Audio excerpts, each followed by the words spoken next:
الحمد لله الذي لم يتخذ ولدا ولم يكن له شريك في الملك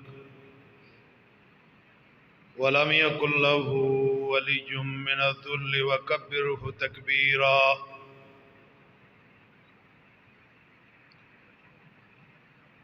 الحمد لله نحمده ونستعينه ونستغفره ونعوذ بالله من شرور أنفسنا ومن سيئات أعمالنا. من يهده الله فلا مضل له ومن يضلله فلا هادي له.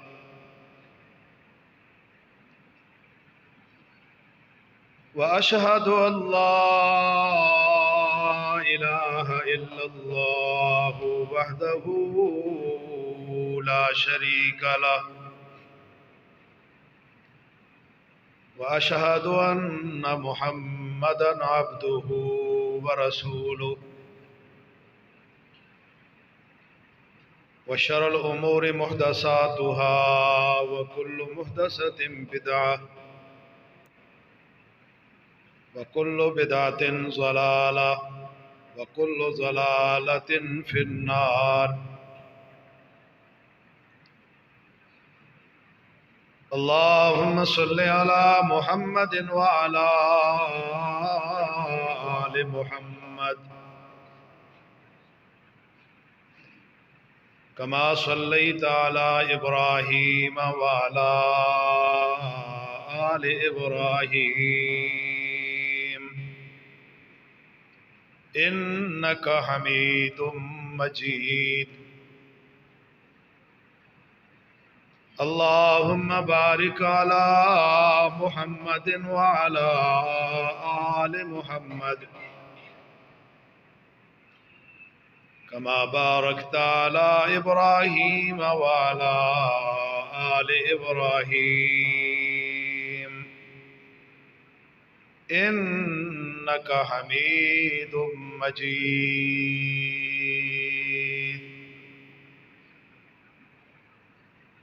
رب اشرح لي صدري ويسر لي أمري واحلل عقدة من لساني يفقهوا قولي.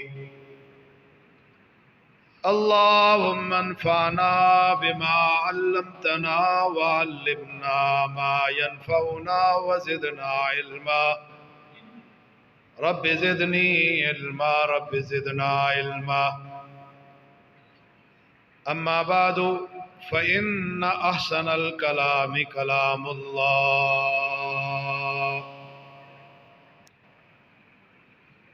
أما بعد فإن خير الحديث كتاب الله. أما بعد فإن أصدق الحديث كتاب الله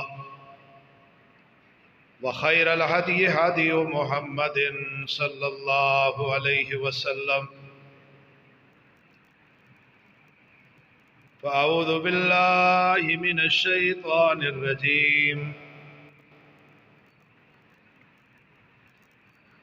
إن أول بيت وضع للناس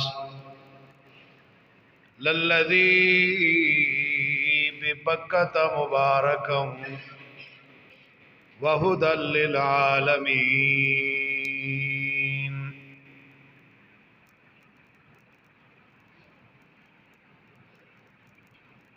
دنیا کے بت قدوں میں پہلا وہ گھر خدا کا،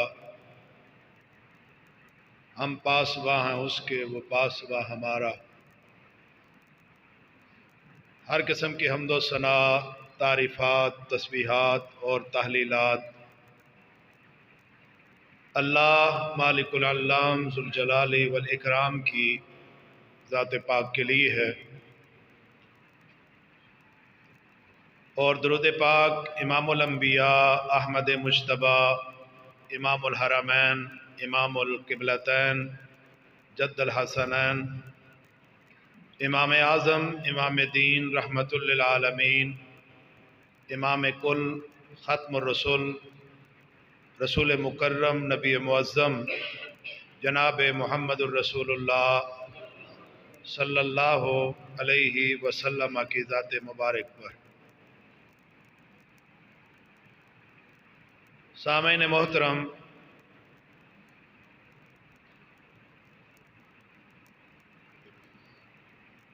دنیا میں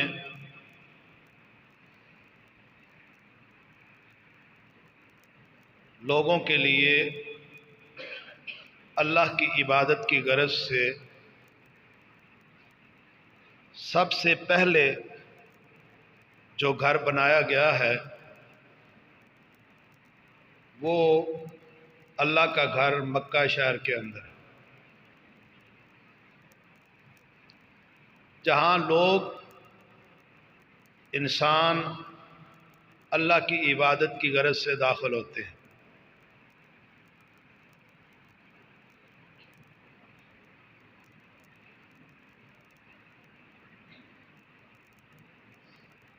اور وہ پوری زمین کا سینٹر بنتا ہے۔ جو احباب حج عمرہ کر کے آئے ہیں وہ جانتے ہیں کہ ایک کونا ہے حجر اسود والا اور ایک کونا ہے رکن یمانی والا۔ اس سے پہلے ان دو کے درمیان جب ہم ربنا آتنا فی الدنیا حسنہ وفی الآخرۃ حسنۃ وقنا عذاب النار یہ دعا پڑھتے ہیں، یعنی وہ رکن یمانی والا کونا وہ پوری دنیا کا سینٹر ہے۔ یوں سمجھ لیں کہ اللہ کا گھر بیت اللہ جو مکہ کے اندر ہے، جو انسانوں کی عبادت کے لیے بنایا گیا ہے، وہ اللہ کی پوری زمین کا سینٹر بنتا ہے۔ اور اسی کی سمت آسمانوں پر ایک گھر ہے جسے بیت المعمور کہتے ہیں۔ اس گھر میں فرشتے اللہ کی عبادت کی غرض سے داخل ہوتے ہیں۔ 70,000 فرشتہ روزانہ اس گھر میں اللہ کی عبادت کی غرض سے داخل ہوتا ہے۔ جس نے ایک مرتبہ اس گھر میں عبادت کر لی پھر قیامت تک اس کا نمبر دوبارہ نہیں آنا، وہ پورے آسمانوں کا سینٹر بنتا ہے۔ جہاں فرشتے عبادت کے لیے داخل ہوں وہ آسمانوں پہ ہے اور وہ پورے آسمانوں کا سینٹر بنتا ہے۔ جہاں انسان عبادت کے لیے داخل ہوتے ہیں وہ پوری زمین کا سینٹر بنتا ہے۔ یہاں تک کہ اگر بیت المعمور سے کھڑے ہو کر ایک پتھر زمین پر پھینکا جائے تو وہ سیدھا بیت اللہ کی چھت پر آ کر گرے۔ تو انسانوں کی زندگی کا مقصد اللہ کی عبادت ہے، اور اللہ نے اپنی عبادت کے لیے، ویسے تو نبی علیہ الصلاۃ والسلام کا یہ خاصہ ہے کہ اللہ نے رسول اللہ صلی اللہ علیہ وسلم نے فرمایا کہ وَجُعِلَتْ لِيَ الْأَرْضُ مَسْجِدًا وَطُهُورًا، کہ اللہ نے پوری زمین میرے لیے مسجد بنا دی۔ لیکن جب اللہ نے زمین و آسمان کی پیدائش کی، پیدا کیا زمین و آسمان کو، حضرت آدم علیہ السلام کو دنیا میں زمین پر بھیجا، تو سب سے پہلے اگر زمین پر کوئی گھر بنایا گیا تو وہ اللہ کا گھر بیت اللہ تھا۔ جو آیت کریمہ میں نے تلاوت کی ہے ذرا اس پہ غور کریں۔ اللہ فرماتے ہیں اِنَّ أَوَّلَ بَيْتٍ وُضِعَ لِلنَّاسِ لَلَّذِي بِبَکَّةَ مُبَارَکًا وَهُدًى لِلْعَالَمِينَ۔ مکہ کو عربی زبان میں بکہ بھی کہتے ہیں کہ وہ مکہ شہر کے اندر اللہ کا گھر بیت اللہ تعمیر کیا گیا۔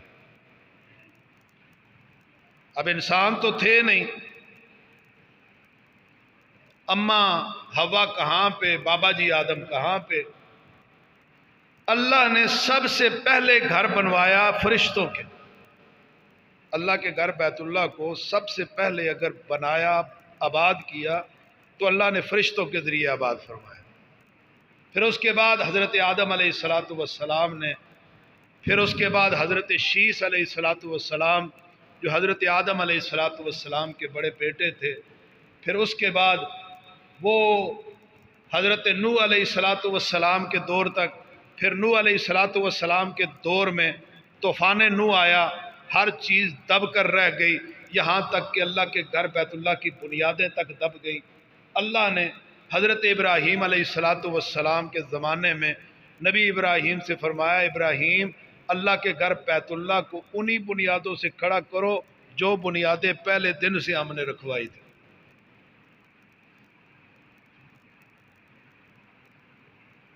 حضرت ابراہیم، یا اللہ وہ بنیادیں مجھے کیا پتا کہاں پہ ہیں؟ طوفان نوح آیا، ہر چیز برابر ہو گئی، بیت اللہ کی بنیادیں تک دب گئیں۔ اللہ فرماتے ہیں ابراہیم بیت اللہ کو انہی بنیادوں سے اٹھاؤ جن بنیادوں پر کام کیا فرشتوں نے، جن بنیادوں پر کام کیا بابا آدم نے، جن بنیادوں پر کام کیا حضرت شیس نے، جن بنیادوں پر کام کیا نبی نوح نے۔ اے نبی ابراہیم انہی بنیادوں سے اللہ کے گھر بیت اللہ کو، اس کی تعمیر کو دوبارہ شروع کر۔ اس میں مختلف واقعات ملتے ہیں کہ حضرت ابراہیم علیہ السلام کو اس مخصوص جگہ پر لے جایا گیا تو آندھی چلی، آندھی کے چلنے سے مٹی اڑتی گئی یہاں تک کہ بیت اللہ کی بنیادیں ظاہر ہو گئیں۔ اللہ نے فرمایا کہ انہی بنیادوں سے کام کریں۔ یا ایک آثار کے مطابق آسمان سے ایک اژدہا پھینکا گیا، وہ اژدہا زمین پر گرا، وہ رینگتا گیا، چلتا گیا یہاں تک کہ نیچے سے بیت اللہ کی بنیادیں ظاہر ہو گئیں۔ اللہ نے فرمایا ابراہیم انہی بنیادوں سے بیت اللہ کو دوبارہ سے بناؤ۔ حضرت ابراہیم علیہ السلام کے زمانے میں پھر بیت اللہ بنایا گیا، اور وہ عمارت، وہ کنسٹرکشن بیت اللہ شریف کی، وہ رسول اللہ صلی اللہ علیہ وسلم کی حیات طیبہ تک جاری رہی۔ پھر جب رسول اللہ صلی اللہ علیہ وسلم کا دور آیا تو مشرکین مکہ نے پروگرام بنایا کہ بیت اللہ شریف کو نئے سرے سے تعمیر کیا جائے، کیونکہ اس سے پہلے جتنی بھی کنسٹرکشن تھی وہ مٹی کے ساتھ تھی۔ پرانے لوگ جو مٹی کے بلاک بناتے تھے گول، پھر ان کو جو ہے نا وہ تعمیر کی جاتی تھی۔ پرانی جگہوں پہ ابھی بھی وہ مکان موجود ہے۔ تو مشرکین مکہ نے پروگرام بنایا کہ بیت اللہ کو گرا کر نئے سرے سے بنائیں۔ اب مکہ شہر کے اندر، بیت اللہ کے اندر بیٹھ کر بڑے بڑے سرداروں نے میٹنگ کی کہ اللہ کے گھر بیت اللہ کو گرائیں اور گرا کر اس سے نئے سرے سے بنائیں تاکہ اچھے طریقے سے اسے بنائیں۔ انہوں نے میٹنگ کر کے فیصلہ کر لیا کہ ٹھیک ہے جی اب اسے گراتے ہیں۔ اب گرائے کون؟ قریب ہی میں ایک واقعہ ہوا تھا ابرہہ والا، کہ ابرہہ نے جب بیت اللہ شریف پر چڑھائی کی اپنی ہاتھیوں کی فوجوں کے ساتھ، تو اللہ نے آسمانوں سے چھوٹے چھوٹے ابابیلوں کے ذریعے کنکروں سے اس پر حملہ کروایا، ان کو نام و نشان تک ختم کر دی۔ اب ان کے سامنے وہ واقعہ تھا کہ ابرہہ آیا تھا گرانے کے لیے بیت اللہ کو۔ اگر اللہ نے اپنا گھر ابرہہ سے جو اتنی طاقتور فوج ہاتھیوں کی لے کر آیا تھا اگر نہیں گروا سکا تو اللہ ہمیں کیسے گرانے دے گا؟ کہتے کہ نہیں، ہم نہیں گرائیں گے۔ پھر میٹنگ ہوئی، بیٹھ گئے کہ یا اللہ ہم تو تیرے گھر کی آبادی چاہتے ہیں، اس کی بربادی تو نہیں چاہتے۔ ولید بن مغیرہ ایک آدمی تھا، حضرت خالد بن ولید رضی اللہ تعالیٰ عنہ کا والد، بوڑھا آدمی تھا۔ اس نے کہا کہ لو بھائی یار میں نے اپنی زندگی گزار لی ہے، میں بوڑھا ہو گیا ہوں، عمر کی اس سٹیج پر پہنچ گیا ہوں کہ اب جو ہے وہ زندگی ویسے بھی ختم ہے، تو لاؤ کوئی چیز مجھے دو، میں بیت اللہ کو گرانا شروع کرتا ہوں، اگر مجھے کچھ نہ ہوا نا تو پھر آپ بھی آ جانا، آپ بھی گرا لینا۔ ولید بن مغیرہ نے وہ اپنے ہاتھ میں ہتھوڑا، تیزی کرنڈی جو بھی تھی وہ اٹھایا، بیت اللہ کی دیوار پر چڑھنے لگا۔ تو جب بیت اللہ کی دیوار پر چڑھا تو اوپر ایک بہت بڑا اژدہا بیٹھا ہوا تھا، اس نے پھینکا اپنا ہتھوڑا اور کہتا بھاگ جاؤ۔ بھاگ جاؤ، اللہ کبھی تمہیں اپنے گھر کو گرانے کی اجازت نہیں دیتا۔ سارے بھاگ کے ڈر گئے۔ پھر کچھ دن گزرے تو پھر بیٹھے، کہنے لگے کہ بھائی اللہ ہم تیرے گھر کی آبادی چاہتے ہیں، بربادی نہیں چاہتے۔ مختصراً کہ تاریخ میں لکھا ہے کہ اجیاد ایک علاقہ، اجیاد کے علاقے کی طرف سے ایک پرندہ آیا بہت بڑا، جو بیت اللہ کی دیوار پر بیٹھا، اژدہا کو اپنے پنجوں سے اٹھایا اور لے گیا۔ کہتے ہیں لو بھائی اب شاید اللہ ہم سے راضی ہے، پرندہ اس سانپ کو لے کر چلا گیا ہے۔ مختصراً کہ ولید بن مغیرہ نے اللہ کے گھر کو گرانے کے لیے پہل کی، پھر سارے لوگ مل کر اللہ کے گھر بیت اللہ کو گرا دیا، برابر کر دی ہر چیز، بنیادیں تک۔ اب انہوں نے میٹنگ بلائی کہ اللہ کے گھر کو بنانا ہے، اس کے لیے چندہ اکٹھا کیا جائے۔ اللہ کے گھر جب بھی بنتے ہیں لوگوں کے باہمی تعاون کے ساتھ بنتے ہیں، اس وقت سے لے کر آج تک تاریخ اٹھائیں، اگر اس وقت بھی تعمیر ہوئی تھی تو لوگوں کے اکٹھے پیسے کر کے، کیونکہ یہ گھر اللہ کا ہے، یہ کسی کی ذاتی ملکیت پراپرٹی نہیں ہوتی، اللہ کا گھر ہے، لوگوں سے ساروں نے مل کر اللہ کے گھر میں حصہ ڈالا، اللہ کا گھر بن گیا۔ مشرکین مکہ بڑے بڑے سردار آئے اور انہوں نے کہا کہ بیت اللہ کو گراتے ہیں، اور اپنے مال کو اونٹوں خچروں پر لاد کر لائے کہ ہم اللہ کے گھر کو بنانے میں اپنا اتنا مال دیں گے۔ لیکن بیت اللہ کے اندر میٹنگ بیٹھی، کہنے لگے یار مال جمع کرنے سے پہلے کچھ شرائط رکھ لیتے ہیں کہ کون سا مال لگانا ہے، گھر اللہ کا ہے تو اللہ کے گھر میں مال کیسا لگنا چاہیے۔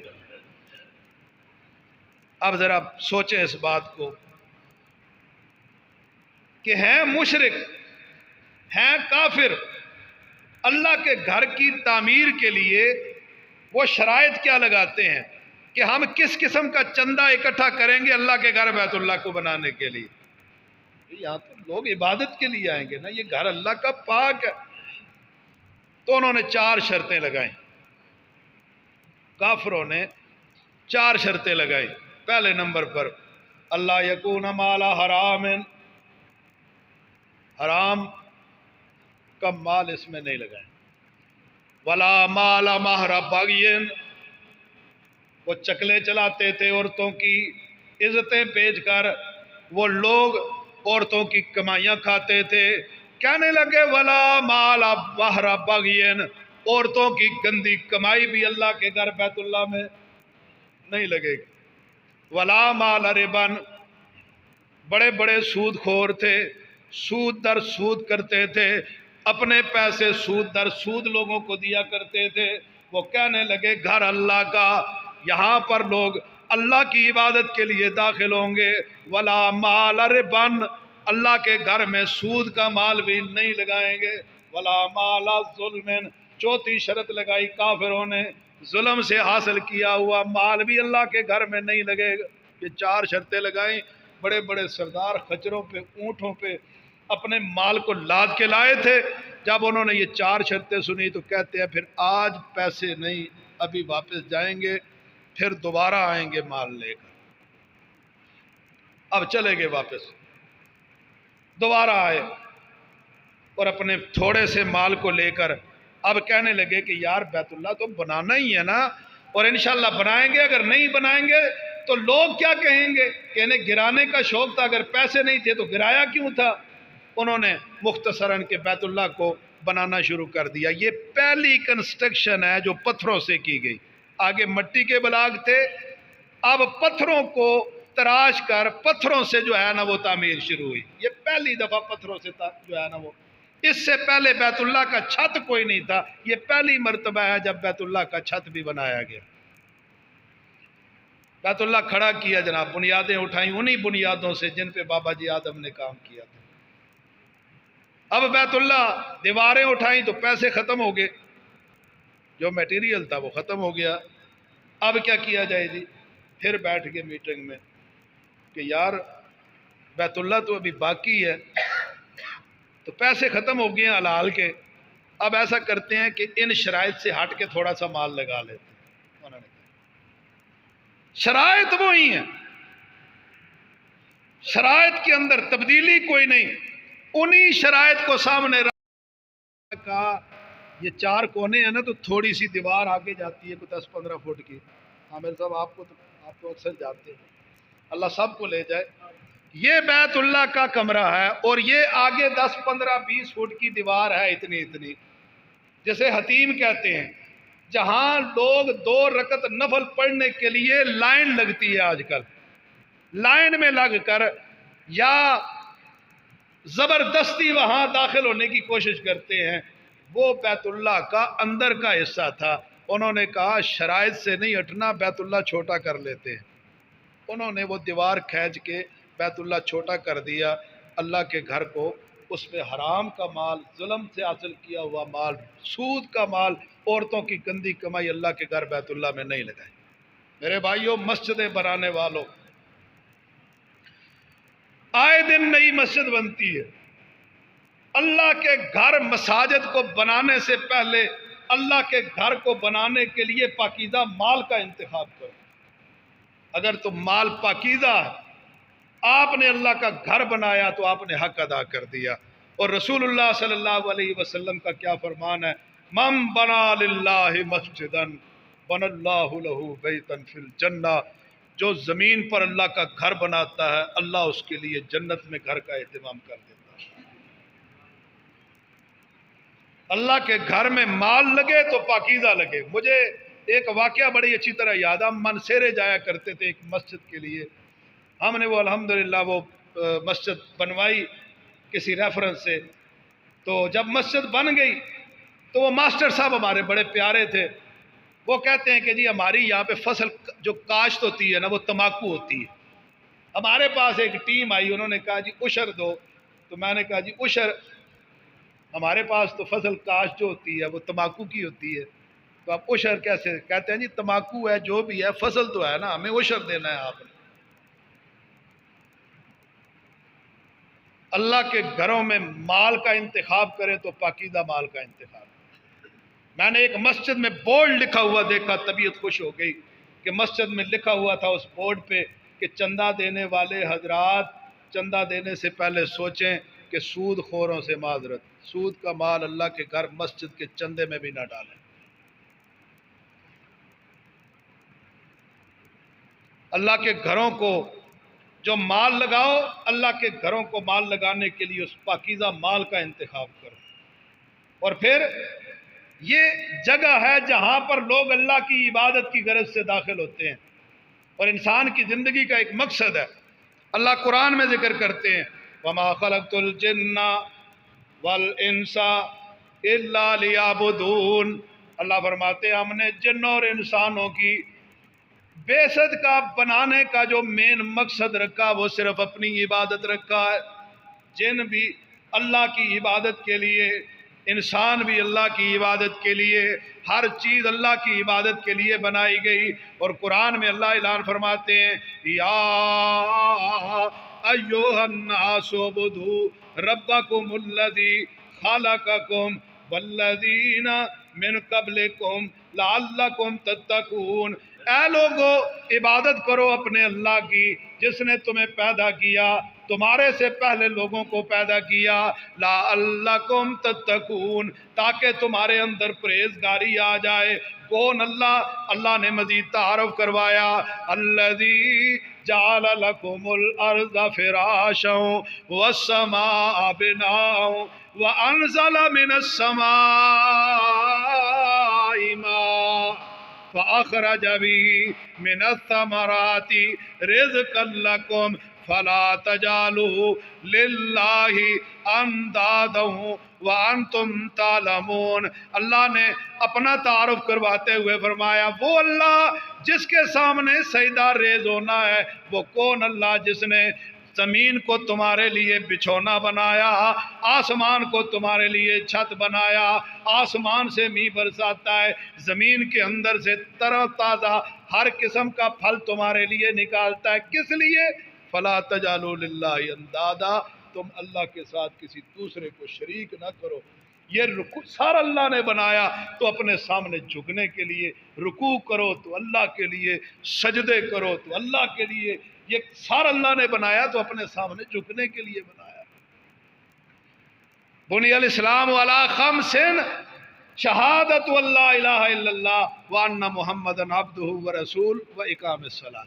اسلام کی بنیاد 5 چیزوں پر رکھی گئی ہے، شہادتین سب سے اول نمبر پر، اور شہادتین کے بعد یعنی مسلمان ہونے کے بعد سب سے اہم ترین کام، ذمہ داری جو انسان کو سونپی گئی وہ کیا ہے؟ وہ اقام الصلاۃ، نماز کا قائم کرنا۔ یہ مسجدیں بنی ہیں کہ لوگ یہاں پر نماز کو قائم کریں۔ نماز بندہ گھر بھی پڑھ سکتا ہے، وہ ہے نماز پڑھنا۔ نماز دکان پر بھی پڑھ سکتا ہے، وہ ہے نماز پڑھنا۔ لیکن میرے بھائیوں، اللہ نماز پڑھنے کا آرڈر نہیں دیتا، بلکہ اللہ نے قرآن میں، نبی نے حدیث میں جہاں پر بھی آرڈر جاری کیا وہ نماز قائم کرنے کا آرڈر جاری کیا۔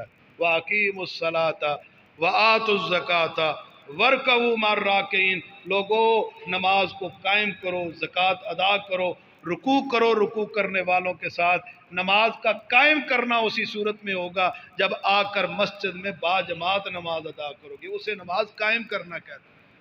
نماز پڑھنا دکان پہ پڑھ لی، کبھی 1 پڑھ لی، کبھی 2 پڑھ لی، کبھی 5 پوری پڑھ لی، کبھی جناب بازار میں کسی جگہ پر پڑھ لی، وہ نماز قائم کرنا نہیں۔ نماز کا اہتمام کریں۔ یہ اللہ کے گھر مساجد بنتے ہیں اور یہاں پر باقاعدہ جماعت کی جاتی ہے اور جماعت کے ساتھ نماز کو قائم کیا جاتا ہے، اور اللہ یہ کہتا ہے وَارْكَعُوا مَعَ الرَّاكِعِينَ، تم رکوع کرو، جھکو اللہ کے سامنے جھکنے والوں کے ساتھ۔ اور نماز کیا چیز ہے؟ یہ عبادت کیا چیز ہے؟ ایک حدیث ہے، لمبی حدیث ہے، جسے حدیث جبریل کہتے ہیں، کیونکہ دین سارے کا سارا اللہ کی طرف سے ہے، اور رسول اللہ صلی اللہ علیہ وسلم نے اللہ کے اس دین کی رہنمائی لوگوں کی طرف کی۔ حدیث میں آتا ہے کہ جاء رجل الی رسول اللہ صلی اللہ علیہ وسلم، ایک بندہ اللہ کے رسول صلی اللہ علیہ وسلم کے پاس آیا۔ صحابی فرماتے ہیں ہم سارے بیٹھے ہوئے تھے کہ آنے والا آیا، لا یری علیہ اثر السفر، جو آنے والا آیا ہے، لا یری علیہ اثر السفر، اس پر سفر کے کوئی آثار بھی دکھائی نہیں دیتے تھے، ولا یعرف منا احدا، ہم میں سے کوئی اسے جانتا بھی نہیں تھا۔ بندہ آیا، اس پر سفر کے آثار بھی کوئی نہیں تھے اور ہم میں سے کوئی اسے جانتا بھی نہیں تھا۔ یعنی سفر کے آثار نہ ہونا یہ بات ذہن میں ڈالتی ہے کہ بندہ قریب سے ہے، مسافر نہیں ہے، کیونکہ بندہ مسافر ہو، پیدل سفر کر کے آیا ہو تو اس پر آثار ہوتے ہیں، پسینے کی بدبو آتی ہے، پسینہ آیا ہوا ہوتا ہے، تھکا ہوا ہوتا ہے، کپڑے خراب ہوتے ہیں۔ صحابی فرماتے ہیں کہ بندہ آیا، لا یری علیہ اثر السفر، سفر کے آثار بھی کوئی نہیں تھے، ولا یعرف منا احدا، ہم میں سے کوئی اسے جانتا بھی نہیں تھا۔ سفر کے آثار کوئی نہیں، معلوم کیا ہوا کہ قریب سے آیا، ولا یعرف منا احدا، ہم میں سے کوئی جانتا نہیں تھا، اس کا مطلب ہے قریب علاقے کا نہیں، کہیں دور سے آیا ہے، اور آ کر کیا کرتا ہے؟ رسول اللہ صلی اللہ علیہ وسلم کے پاس، فجلس الی رسول اللہ صلی اللہ علیہ وسلم، اللہ کے رسول صلی اللہ علیہ وسلم کے سامنے آ کر بیٹھ گیا، وَأَسْنَدَ رُكْبَتَيْهِ إِلَىٰ رُكْبَتَيْن، اس نے اپنے گھٹنوں کو نبی کے گھٹنوں کے ساتھ ملا لیا، وَوَضَعَ كَفَّيْهِ عَلَىٰ فَخُذَيْهِ، اپنے ہاتھوں کو نبی کے رانوں پر رکھ لیا اور سوال کرنے لگا، وَقَالَ يَا مُحَمَّدْ أَخْبِرْنِي عَنِ الْإِسْلَامِ، اے محمد صلی اللہ علیہ وسلم مجھے اسلام کے بارے میں بتلاؤ، اسلام کیا ہے؟ آنے والا آیا، بیٹھ گیا باادب شاگردوں کی طرح، اور اس نے رسول اللہ صلی اللہ علیہ وسلم سے سوال کرنا شروع کر دیا۔ وقال یا محمد اخبرنی عن الاسلام، مجھے اسلام بتائیں۔ قال ان تشهد ان لا الہ الا اللہ وتشهد ان محمدا عبدہ ورسولہ، گواہی دو اس بات کی اللہ وحدہ لا شریک ہے، محمد اللہ کے رسول ہے صلی اللہ علیہ وسلم۔ اور وہ جب سوال کا جواب سنتا ہے تو آگے سے کہتا ہے صدقتا، تو نے سچ فرمایا۔ صحابی فرماتے ہیں ہم بڑے متعجب ہوئے اس بات کہ پہلے سائل بن کر سوال کرتا ہے جیسے اسے پتہ ہی کوئی نہیں، پھر اس کا جواب سن کر اس کی تصدیق کرتا ہے جیسے سارا جانتا ہے۔ دوسرا سوال کیا،